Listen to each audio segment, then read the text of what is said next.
mahina ang ginagampanan ng mga kababaihan sa sektor ng pangisdaan.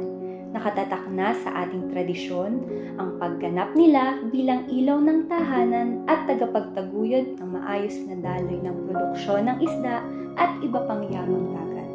At sa paglipas ng panahon, mas lumawak pa ang papel ng mga kababaihan sa paglinang ng ating karagatan.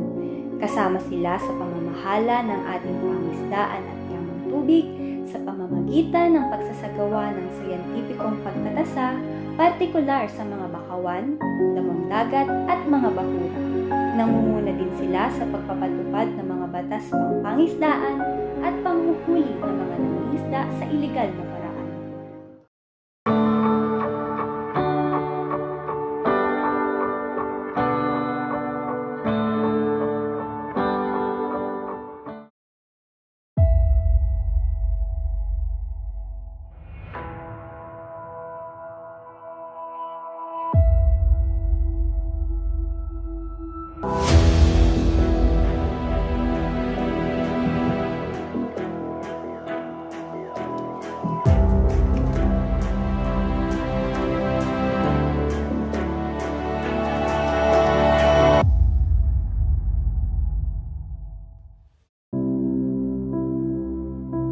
Coast Guard Lieutenant Senior Grade Hannah Bangudyanez, and currently the Commanding Officer of MCS 3002.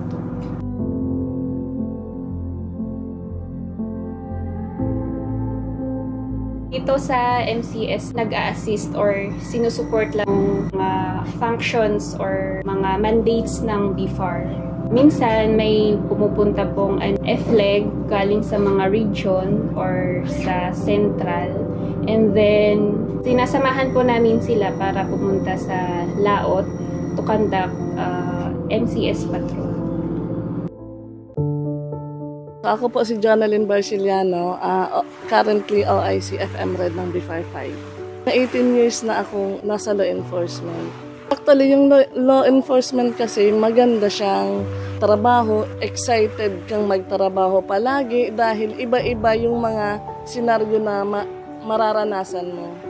Dati, bago akong pumasok dito kumbaga nung job order ako, kasama ako sa team pagdating sa mga PCRA, yung conduct ng habitat assessment, sa seagrass, mangrove, corals, and then nung nag-engage na talaga ako sa law enforcement, may mga time na ako yung team leader, may mga time din na support ako doon as fish examiner ng team.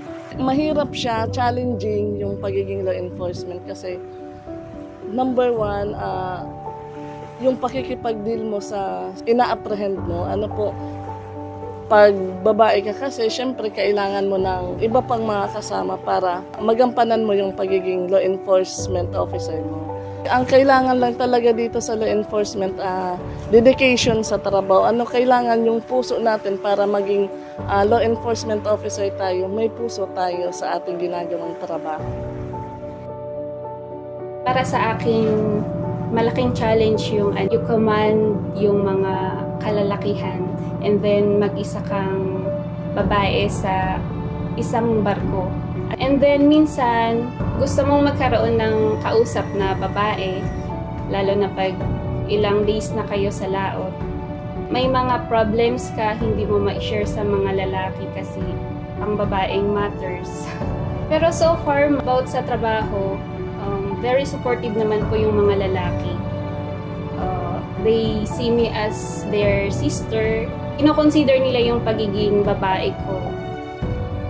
Challenges na nakikita ko dito is kailangan palagi kang strong. Kasi alam naman natin ang kababaihan talaga ay may mga kahinaan. So, kailangan palagi kang strong, ipakita mo sa mga kalalakihan, sa mga kasama nating kalalakihan na matibay ka, matatag ka palagi. So, yung mga babae po or na nangangarap pa lang na pumasok sa mga law enforcement agencies like BFAR, sa Coast Guard, sa PNP, or other law enforcement agencies, ituloy nyo lang po kasi hindi nyo makikita kung hanggang saan yung kakayahan nyo kung hindi nyo trinay. Wala lang po tayo sa sarili natin na kung kaya namin, kaya ng mga mas nauna pa sa amin, kakayanin nyo din po.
Ang pangalan po ng organisasyon namin, ma'am, Samahang Mandaragat ng Tambak. Nagsimula po ito, ma'am, Mayo 22, 2012 po.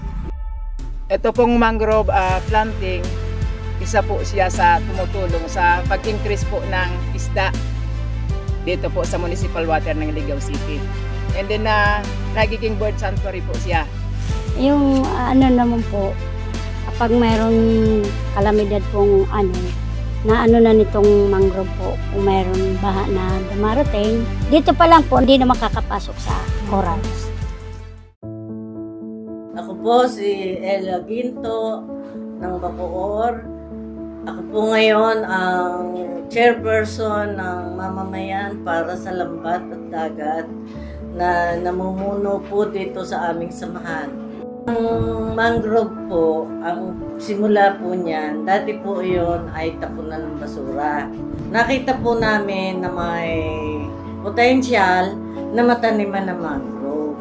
Kaya ang ginawa po namin, nilinis po muna namin yung lugar at saka po namin inumpisahan ang mangrove planting. Tapos nung nakita po ng marami na maganda naman yung mangrove, ay nag-ano po kami nung zonation ng 40 hectares. Ang nagtatanim diyan ay yung mga estudyante, tsaka yung pong ibang government agencies, katulad po ng Marina, Coast Guard, mga pulis, at tsaka yung pong mga asosasyon. Kaya po lumaki ng lumaki yung aming mangrove. Ang benefits po ng mangrove para po sa amin, dati, nung hindi pa po masyadong maano po yung mangrove, mahina pa po yung ng isda. Ngayon, bali, magkaroon po siya ng parang fish sanctuary na po, na yung mga isda po, mayroon na po silang maayos na panginitlogan, yung hindi na sila masyadong lumalayo pa. Bali, marami na po mga isda dito lang pa sa mababaw pa lang. Ang naging epekto po niyan, gumanda, luminis, naging berde yung ating karagatan doon. At sa ngayon po ay yun ay pinagbabahayan po ng mga alimango, hipon, isda. At pagka po may bagyo, hindi po tayo masyadong naapektuhan. Kasi po, malalaki na yung mangrove. Nakikita nyo po naman doon sa coastal, sa Cavitex, na pag tumingin po kayo roon, yun po ang aming mangrove. Kaya napalaking iginanda ng lugar na yon dahil po sa mangrove.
malayo na ang narating ng mga kababaihan sa industriya ng pangisdaan.